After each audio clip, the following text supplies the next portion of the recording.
పానుకోటి Narsaiah land ఎవరు చూస్తున్నారు? మీరెవరు?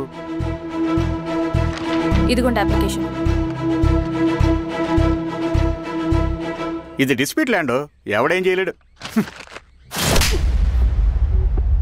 నీ నిర్లక్ష్యం, నీ లెక్కలేనితనం వల్ల ఒక నిండు ప్రాణం పోయింది. ఒక కుటుంబమే రోడ్డు మీద పడింది తెలుసా? ఏంటో మా గొడవ?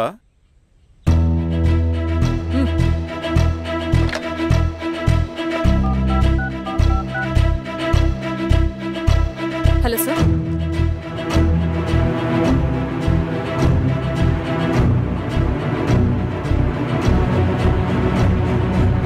Okay sir. You are dismissed. Peon, నేను ఒక పేపర్ ఇస్తాను, అది కలెక్టర్ గారికి ఫ్యాక్స్ చేయి. అలాగే మేడం. ఎవరమ్మా మీరు?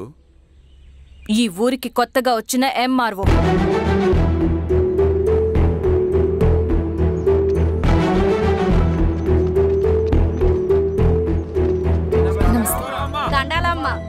మీ పరిస్థితులు నాకు తెలుసు. పని చేస్తేనే మీకు పూట గడుస్తుంది. పనులు మానుకుని మీరు ఈ ఆఫీస్ చుట్టూ తిరగాల్సిన అవసరం లేదు. నేనే మీ ఊరు వస్తాను. ఆ రోజు అరగంట వీలు చూసుకుంటే చాలు, మీ పని పూర్తయిపోతుంది.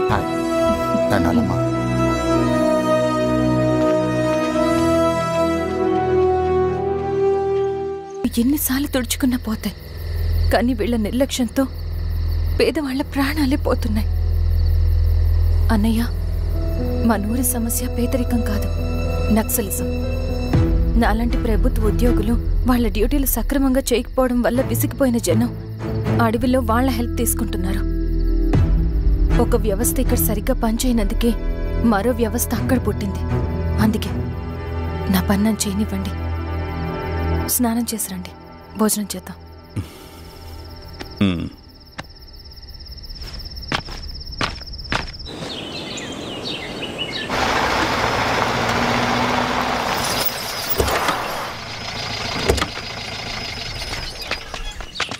నమస్కారం అమ్మా. నమస్తే. ఇలా రండి. మీ ఊరు నుంచి కొందరు ఎంఆర్ఓ ఆఫీస్లో అప్లికేషన్స్ ఇచ్చారు.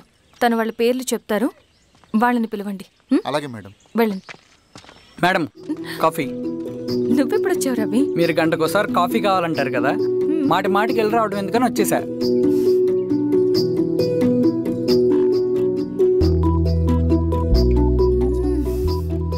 రవి, ఈ కాఫీ కోసమైనా నేను పెళ్లి చేసుకోవచ్చు. అదేంటి అలా అనేసారు?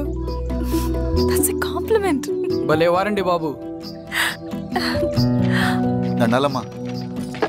నమస్తే. ఇలా ఇవ్వండి. చెప్పండి మీ సమస్యలేంటో. పేరు తలుపుల వీరాంజనేయులు. ఉన్నది 3 ఎకరాల పొలం. చిన్నుపాటి ధనుంజయరావు అనే మహానుభావుడు అందులో 2.5 ఎకరాల భూమిని తన పేరు మీద రాయించుకున్నాడు. అడిగితే నీ దిక్కున్న చోటు చెప్పుకోమన్నాడు. దిక్కులేనాడు కాబట్టి 1/2 ఎకరం భూమి మీదే పెద్ద కుటుంబాన్ని నెట్టుకొస్తున్నాడు. అవునమ్మగారు, ఆ పొలం ఎలాగైనా తిరిగిపించేయండి అమ్మగారు. ఆ పొలం కోసం 3 సంవత్సరాల నుంచి తిరుగుతున్నాను అమ్మగారు. వీరబాబు, వీళ్ళందరి దగ్గర కలెక్ట్ చేసుకో. మేడం, దాదాపుగా ఇక్కడ ఉన్న వాళ్ళందరూ పరిస్థితులు ఇవే. వీళ్ళ సమస్యలు పరిష్కారం కావాలంటే మాట్లాడాల్సింది వీళ్ళతో కాదు మేడం, మన ఊరి పెద్ద మనుషులతో. ఇందు మూలంగా 50 మంది గ్రామ ప్రజలకి తెలియజేయదేవనగా శ్రీరామగిరి గ్రామ పంచాయతీ మోతుబడి రైతులు, సన్న చిన్నకారు రైతులందరూ రేపు ఉదయం 10 గంటలకి ఎంఆర్ఓ ఆఫీస్ దగ్గరికి రావాలా.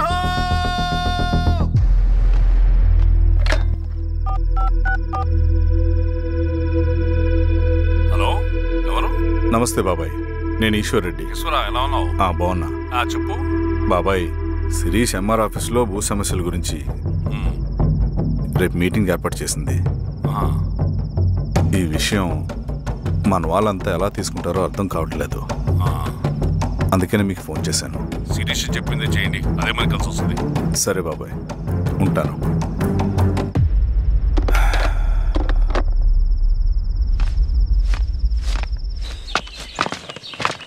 నమస్తే మేడం. నమస్తే అమ్మా. కూర్చోండి. పొలాల్లో పండిన పంట కోతకొచ్చినా ఈ రోజుకి ఒక్క గింజ కూడా తెగకుండా పక్షులకు, పందికొక్కలకు ఆహారంగా పోతుందంటే దానికి కారణం ఇది. ఈ ఊరికి పట్టిన దౌర్భాగ్యం మీరు చేసిన అక్రమాల చిట్టా. కడుపు మంటతో ఉన్నవాళ్లు మీరు చెప్పిన కూలీకొచ్చి ఎందుకు పనిచేస్తారు? దౌర్జన్యాలు చేసి దిక్కున్న చోట చెప్పుకోమన్నారు. ఇప్పుడు ఆడవే వాళ్ళకి దిక్కైంది. అది ఎవరి తప్పు? మొత్తం 100 ఎకరాల పైచిలుకు భూమి. వాళ్ళ దగ్గర దౌర్జన్యంగా లాక్కుని ఇన్ని సంవత్సరాలుగా మీరు అనుభవిస్తూ ఉన్నది మీ అంతట మీరుగా తిరిగిచ్చేస్తారా లేదా చట్టం ఎలా పనిచేస్తుందో మీకు చేసి చూపించమంటారా? అలా చేయండి మేడం. నువ్వు ఆగవే నరసింహులు, ఏం చేయాలో మా ఎంఆర్ఓ గారికి బాగా తెలుసు.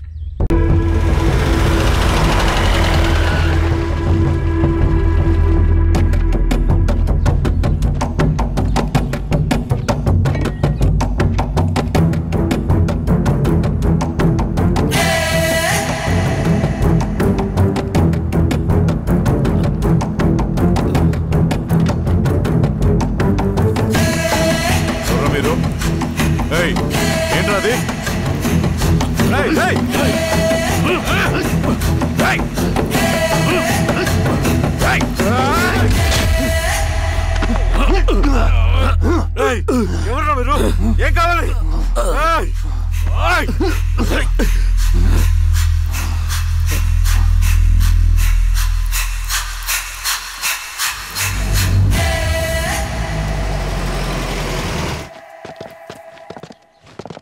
సార్, మన పోలీస్ టీం అడవంతా జల్లెడ పడుతున్నారు sir. You don't worry sir. చూడు ఇన్స్పెక్టర్, సాయంత్రంలో పేశ్వరయ్య ఇంట్లో ఉండాలా. వాడికి ఏమైనా అయితే మీ డిపార్ట్మెంట్లో ఏ ఒక్కడిని విడిచిపెట్టను నేను. అమ్మా, వాణ్ణి కలవటానికి వచ్చాను నేను. ఇంతలో ఎలా జరిగిపోయింది. నువ్వు ధైర్యంగా ఉండమ్మా. సార్, ఈ కంప్లైంట్ మేడం సైన్. ఇదిగో, దీని మీద సంతకం పెట్టమ్మా.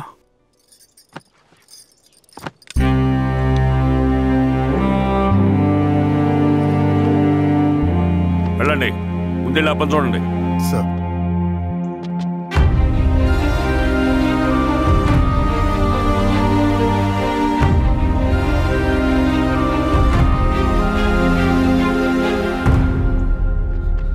అయ్యా అయ్యా అయ్యా, మన పొలంలో అయ్యా ఏమైందిరా? ఈశ్వర్య శవం శవం శవం. చెన్నారెడ్డి,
అలాగే సార్.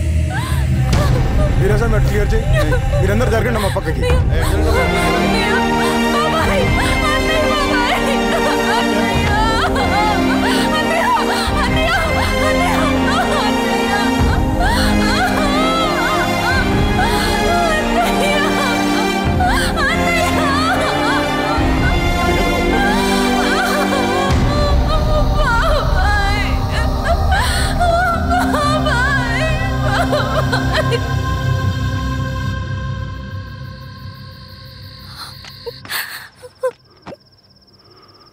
ఊరుకో అమ్మా, ఊరుకో. నలుగురికి మంచి చేయాలన్నది మీ అన్నయ్య కళ. అలాంటి వాడిని పొట్టన పెట్టుకున్నారు. ఆ కళ మధ్యలో ఆగిపోకూడదమ్మా. ఇందులో సంతకం పెట్టు. బాబాయ్, మీ అన్నయ్య ఆత్మ శాంతించాలంటే నువ్వు ఈ పని చేయక తప్పదమ్మా. కానీ బాబాయ్, నేను ఈ పరిస్థితుల్లో... అమ్మా, పరిస్థితులు చక్కబడాలంటే మనం పవర్లో ఉండాలి. ఇదిగో, నువ్వు పెట్టిన ఒక్క సంతకం చాలా మంది జీవితాలు మార్చింది. నువ్వు పెట్టబోయే ఈ సంతకం ప్రజాస్వామ్యాన్ని బతికిస్తుంది. పెట్టమ్మా.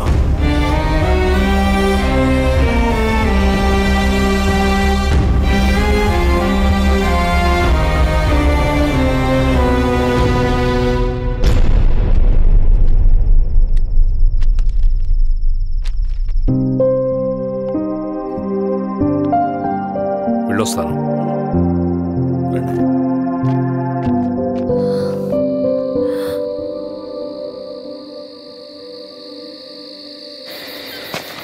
లాల్ సలాం కామ్రేడ్. లాల్ సలాం. వినపాక మండలం జెడ్పీటీసీ అభ్యర్థిగా శిరీషారెడ్డి.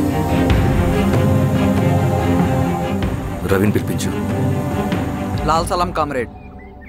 లాల్ సలాం. ఎంఆర్ఓ శిరీష ఈ ఎలక్షన్ నుంచి తప్పుకోవాలి.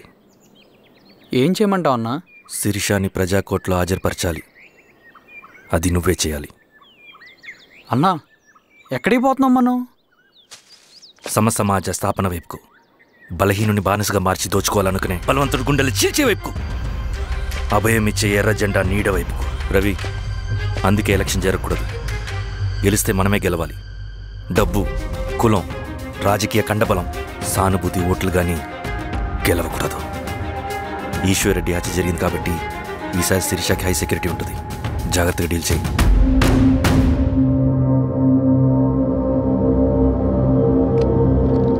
ఇక్కడ విప్లవ లక్ష్యాలకే తప్ప ఎమోషన్కి చోట్లేదు రవి.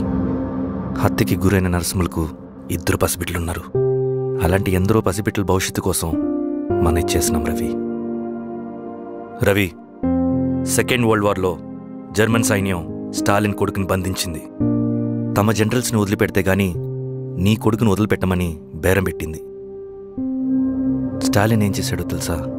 దేశం కోసం తన కొడుకుని వదిలేసుకున్నాడు. కానీ జనరల్స్ని వదిలిపెట్టలేదు. అది కమిట్మెంట్ అంటే. అదే కమిట్మెంట్ నీకు మన ఉద్యమం పట్ల ఉంటే వెళ్ళి శిరీష తీసుకురా.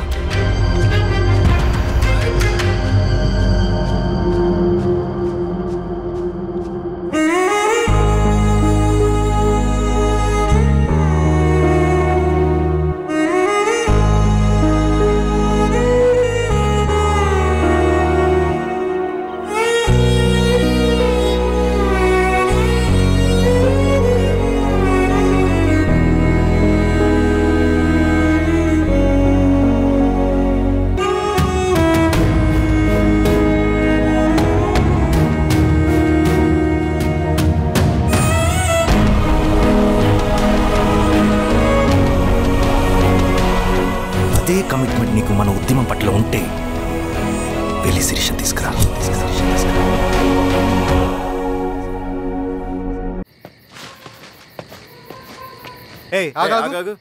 సార్, రవి మనోడేరా? వెళ్ళు. అమ్మా, భోజనం తీసుకురమ్మంటారా? నాకేమొద్దు. భోంచేయకపోతే ఆరోగ్యం పాడవుతుంది శిరీష. నువ్వు వెళ్ళి తీసుకురా అమ్మా. సరే. రవి, నాకు ఒక మంచి కాఫీ చేసిస్తావా? తలనొప్పిగా ఉంది. చేసిస్తా కానీ తర్వాత నువ్వు భోంచేయాలి.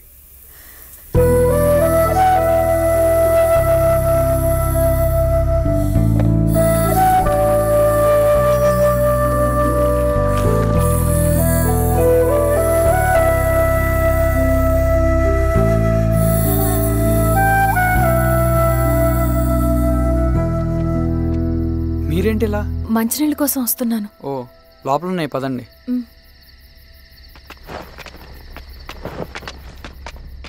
ఇదిగోండి మంచినీళ్ళు.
ఏమైంది సార్? సార్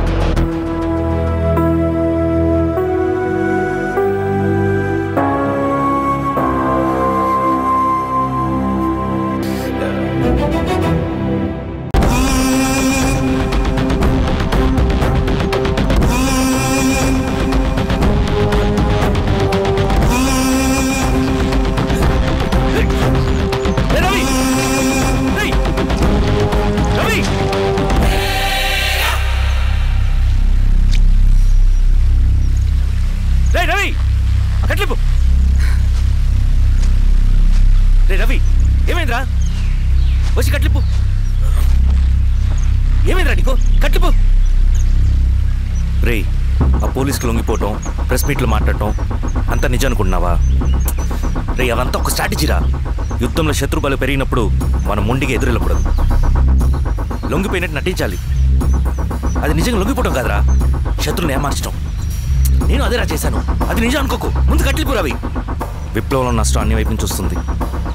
నువ్వు నేను ఇంకా మిగిలి ఉన్నాం కదా, ఇంకొక దళాన్ని నిర్మిద్దాం, విప్లవాన్ని కొనసాగిద్దాం. ముందు కట్లిప్పురా. ఏంట్రా నువ్వు మాట్లాడిన ప్రతిసారి నాకు చప్పట్లు కొట్టాలనిపిస్తుంది అన్న. నువ్వు చెప్పేది నమ్మాలనిపిస్తుంది. ఇప్పుడు కూడా నమ్మేవాడిని, కానీ ఇది ఆపుతుంది. మతం మత్తుమందు లాంటిదన్నాడు కార్ల్ మార్క్స్. కానీ అంతకన్నా పెద్ద మత్తుమందు కమ్యూనిజం.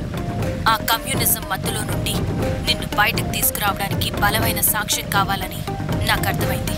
ఎలక్షన్ నుంచి విత్డ్రా అయ్యాక నేను నా ఫ్రెండ్ స్వప్న వాళ్ళ ఇంటికి వెళ్ళాను.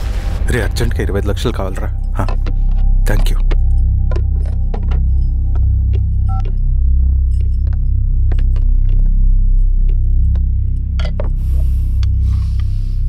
చాలు.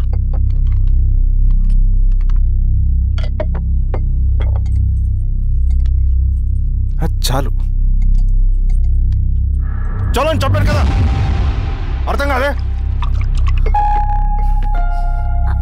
ఏవండి ఏవండి ఏమైంది స్వప్న? నేను గమనిస్తూనే ఉన్నాను, మీరు ప్రశాంతంగా లేరు. శిరీష, ఆయన బిజినెస్ చాలా ఇబ్బందిగా మారింది. బయట అప్పు తెచ్చి మరీ ఇన్వెస్ట్ చేశారు. వర్క్స్ అన్ని సగంలో ఆగిపోయాయి. కాంట్రాక్టర్స్ కి బాగానే మిగులుతాయి కదా. ఆయన ఏదీ క్లియర్గా చెప్పరు. నేను మాట్లాడినా డబ్బులైతే నేను హెల్ప్ చేస్తాను.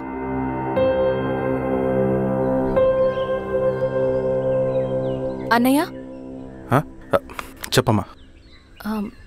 మీరు డబ్బు గురించి ఏదో ఇబ్బంది పడుతున్నారని అర్థమైంది. అవునమ్మా, ఈ ఏజెన్సీ కాంట్రాక్టర్ బతికే ఇంత ఏది సాఫీగా ఉండదు. అన్ని వైపుల నుంచి అడ్డంకులే. ప్రజల ప్రయోజనం కోసం బిల్డింగ్లు బ్రిడ్జ్లు కట్టాలి, అడ్డమైన వాళ్ళకి లంచం ఇచ్చుకోవాలి. ఇప్పుడు ఈ నక్సల్స్ ఒకళ్ళు తయారయ్యారు. నా బ్రతుక్కి పని పూర్తయ్యేదాకా ఫండ్స్ లిస్ట్ చేయరు, వీళ్ళేమో పని చేయనివ్వరు. ఏం చేయాలో అర్థం కావట్లేదు. నక్సల్సా? నక్సల్స్కి ఏంటి సంబంధం? అదే కదా సమస్య. బయట ప్రజల కోసం మేము ఉన్నామంటారు, లోపల ఎక్స్ట్రాక్షన్కి అలవాటు పడ్డారు. ఎవరు కరెక్ట్గా లేరమ్మా. ఎక్కడి వాళ్ళన్నయ్య? పినపాకం మండలం నక్సల్స్ 25 లక్షలు అడిగారు.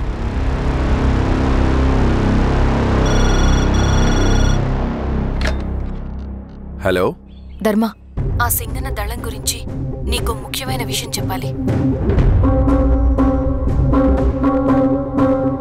సరే, ఓకే, బాయ్. నీతో పర్సనల్గా మాట్లాడాలి. బయటకెళ్ళు. చెప్పు. అన్నయ్య చనిపోయిన తర్వాత ఎలక్షన్స్ లో పోటీ చేసిన నన్ను సింగన్న దళం కిడ్నాప్ చేశారు. కానీ అక్కడ ఒక వ్యక్తిని చూశాను. ఆ వ్యక్తిని అన్నయ్య చనిపోయే ముందు తన దగ్గర డబ్బులు తీసుకోవడం గమనించాను. ఆ క్షణమే సింగన్న దళంపై నాకు అనుమానం వచ్చింది. I'll take care.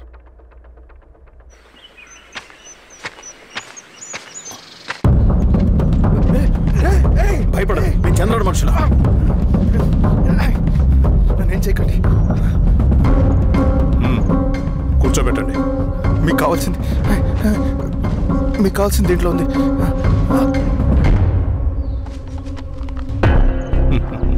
కాంట్రాక్టర్ డబ్బులు కదా, కొత్తగా ఉన్నాయి.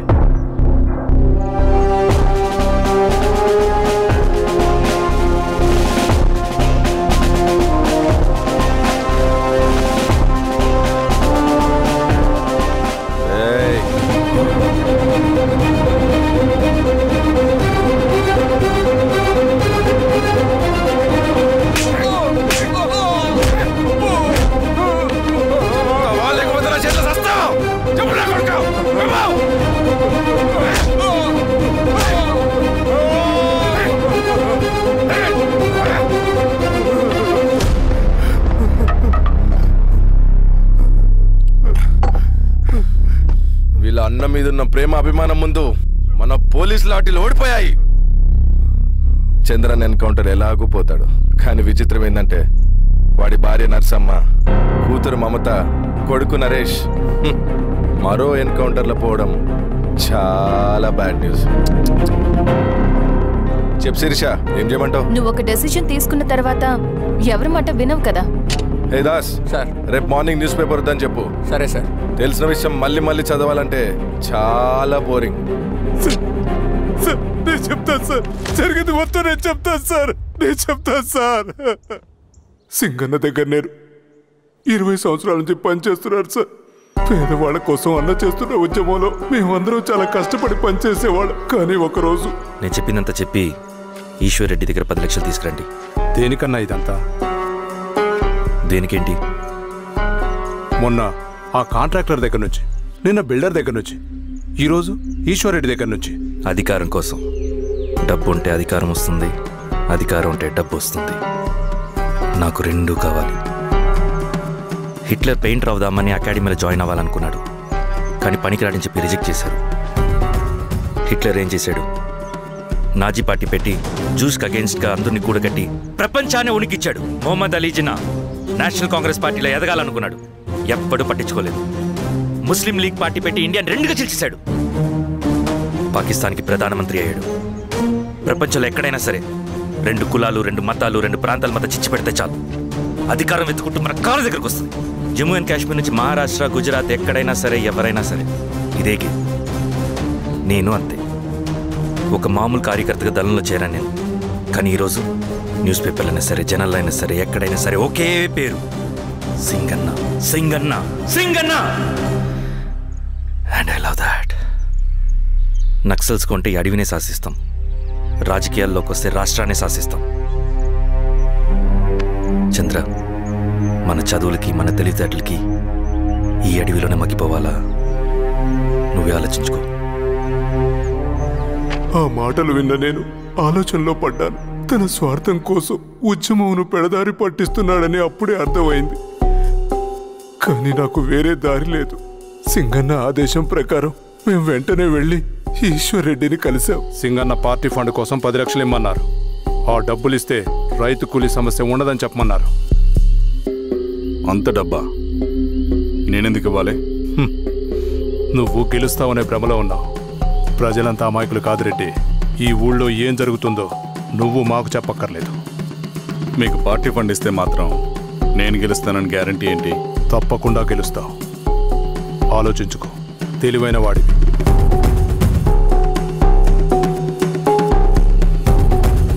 సరే.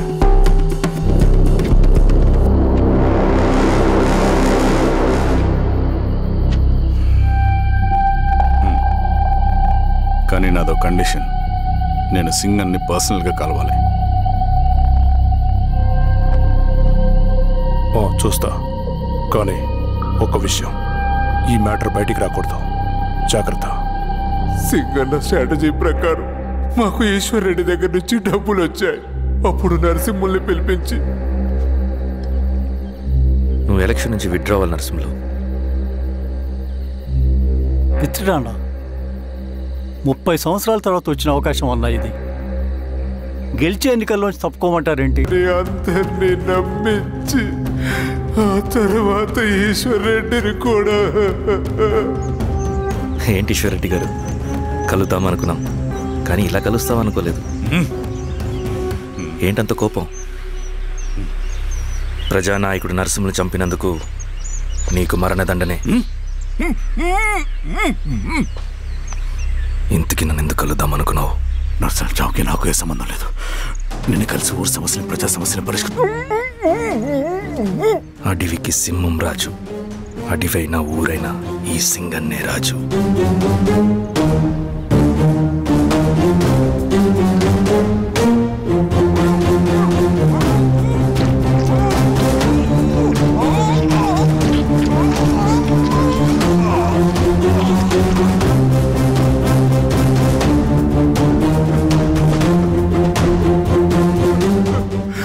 తప్పు చేశావు సార్.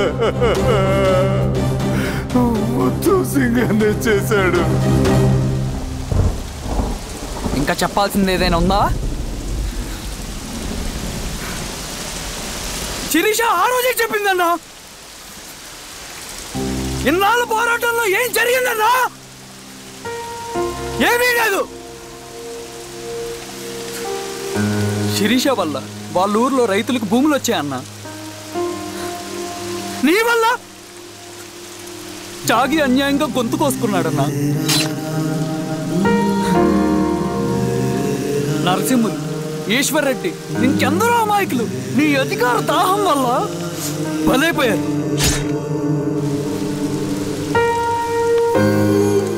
వీరస్వామి, పల్లెనప్పన్, ఇంకెంతో మంది పోలీసులు నీ కుట్రలో కాలిపోయారన్నా. ఏంటన్నా, నీ వెనుకున్న పాపానికి మన దళ సభ్యులు ఎంతో మంది అమాయకులు చచ్చిపోయారు.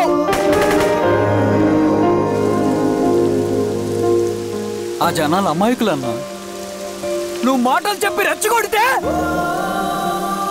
నువ్వేదో సమాజాన్ని ఉద్ధరిస్తావని నీ వెనుకున్నారు.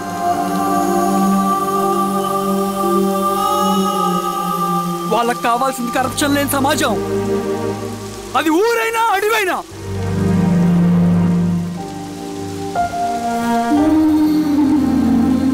దేవత లాంటి అమ్మాయి అన్నా,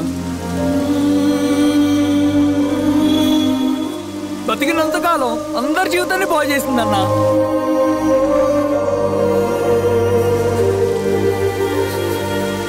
నా చేతులతో చంపించావు, నన్ను మనిషిని కాకుండా చేశావు. ఈ జెండా అడ్డు పెట్టుకుని చేస్తున్న దురాఘాతాలు, ఈ సిద్ధాంతపు ముసుగులో జరుగుతున్న హింస, దోపిడీ, మోసం అన్నీ ఆగాలి, ఆగిపోవాలి.